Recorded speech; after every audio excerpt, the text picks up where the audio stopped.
আসসালামু আলাইকুম। নতুন আরেকটি ভিডিওতে আপনাদেরকে স্বাগতম। আজকের ভিডিওতে আমরা ঘুরে দেখব কক্সবাজারের সুগন্ধা বিচের আশেপাশে ভালো মানের একটি হোটেল। যদি আপনি কম বাজেটে মিড রেঞ্জ বা ফ্যামিলির জন্য ভালো হোটেল খুঁজে থাকেন, তাহলে এই ভিডিওটি শেষ পর্যন্ত দেখুন। এই হোটেলটি কক্সবাজারের সুগন্ধা মোড়ের একদম পাশে শিশু পার্কের পেছনে অবস্থিত। এখান থেকে সুগন্ধা বিচে হেঁটেই মাত্র কয়েক মিনিট পৌঁছে যেতে পারবেন।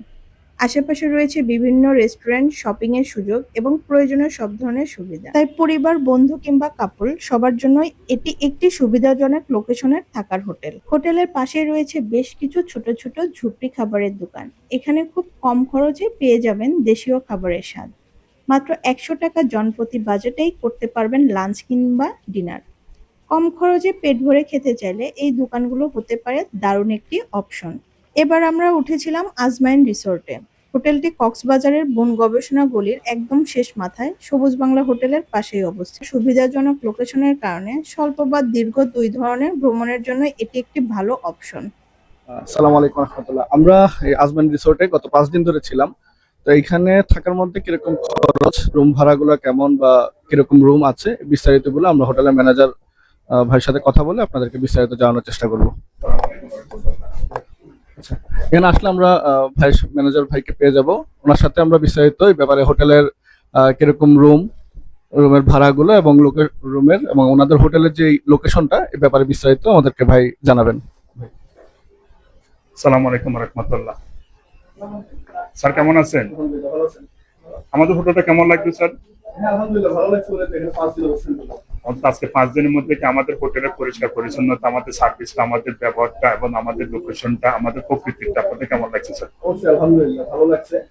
ইনশাল্লাহ স্যার, আপনি নেক্সট টাইম সোজা আমাদের কাছে চলে আসবেন, কারণ আমাদের হোটেলের কার্ড নিয়ে যাবেন। আপনার বন্ধু বান্ধব, আত্মীয় স্বজন যে যেখানে থাকে সবাইকে আমাদের হোটেলে দাওয়াত দিবেন এবং আমরা অত্যন্ত আপনাকে ডিসকাউন্ট করবো। কক্সবাজার একটা বিষয় হলো কোনটা এক এক সময় একটা প্রাইস হয়ে যাবে রুম ভাড়া। আপনি বিশেষ করে কক্সবাজারে আপনার বৃহস্পতি, শুক্র, শনি একটু কক্সবাজার রিজার্ভেশন বেশি, পর্যটক বেশি, রুম ভাড়াটা একটু বেশি। আর বিভিন্ন খাতের মধ্যে দেখা গেছে আপনার কক্সবাজার কোনো মাধ্যমে আপনারা হোটেলে রুম বুকিং দেবেন না, সরাসরি আমাদের কার্ড নিয়ে যাবেন বা আমাদের নিজস্ব নাম্বার নিয়ে যাবেন, নাম্বারে যোগাযোগ করে আমাদেরকে বুকিং দেখে আমাদের লোকেশনটা হচ্ছে সুগন্ধা বিচের অপোজিটে সামনে করিয়ে হোটেল সি প্যালেস আছে না, হোটেল সি প্যালেসের সামনে একটা শিশু পার্ক আছে, শিশু পার্কের পিছনে দিয়ে আমাদের কিন্তু হোটেলটা।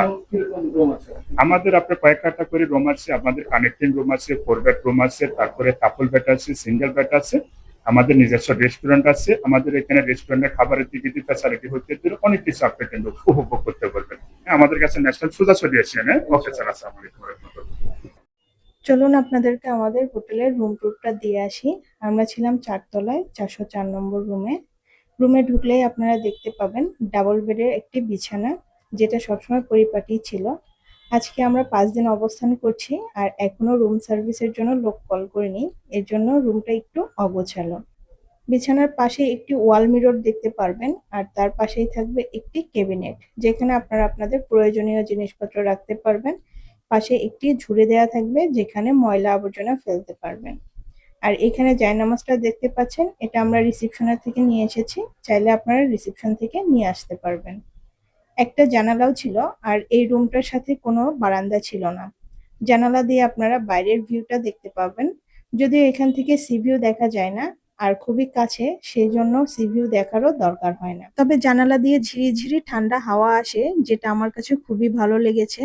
আর হোটেলের কাজ এখনো চলছে, সেই জন্য সামনে কনস্ট্রাকশনের কাজ দেখা যাচ্ছে। কিছুদিনের মধ্যে যদি এটার পরিবেশ ইনশাল্লাহ আরো ভালো হয়ে যাবে। তাছাড়া এখান থেকে দেখা যাচ্ছে সি প্যালেস হোটেল, যেটার অপোজিটে আমাদের হোটেলটা ছিল। সি প্যালেস হোটেলের পরেই কিন্তু বিচ।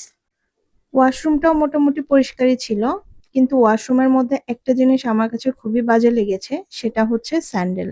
যেটা আপনারা আমার গত ভিডিওতেও দেখেছেন, 2 পায়ে 2টা স্যান্ডেল দেওয়া আছে। প্রতিটা হোটেলেই এই কাহিনী। তারা আমাদের মোটেও বিশ্বাস করে না, কিন্তু তাদেরকে আমরা কতটা বিশ্বাস করে আমাদের সব মালামাল তাদের জিম্মায় রেখে যাই, যেটা কিন্তু খুবই দুঃখজনক।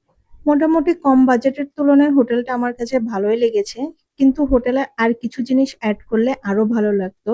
যেমন আয়নার কাছে একটা আলমিরা থাকলে ভালো লাগতো, আর যদি একটা ওয়াল হ্যাঙ্গার থাকতো তাহলে আরেকটু ভালো লাগতো।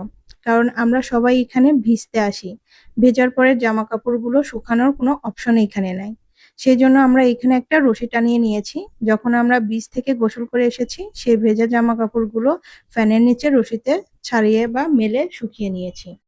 হোটেল কর্তৃপক্ষের কাছে আমার অনুরোধ থাকবে তারা যেন এই জিনিসগুলো খেয়াল রাখে এবং একটা আলমিরা এবং একটা ওয়াল হ্যাঙ্গারের ব্যবস্থা করে। এতে হোটেলের অতিথিদের জন্য সুবিধা হবে, তাদের জন্য বাড়তি এই হ্যাসেলটা আর ফেস করতে হবে না। এই হোটেলে আমাদের একদিনের ভাড়া পড়েছিল ১১০০ টাকা, যেটা আপনারা ২ বন্ধু আসলে ভাড়া পড়বে পার পারসন ৫৫০ টাকা। আজকে এখানেই শেষ করছি। আমাদের এই নতুন চ্যানেলটি অবশ্যই সাবস্ক্রাইব করবেন এবং লাইক, কমেন্ট, শেয়ারে ভরিয়ে দিবেন। আল্লাহ হাফেজ। আসসালামু আলাইকুম।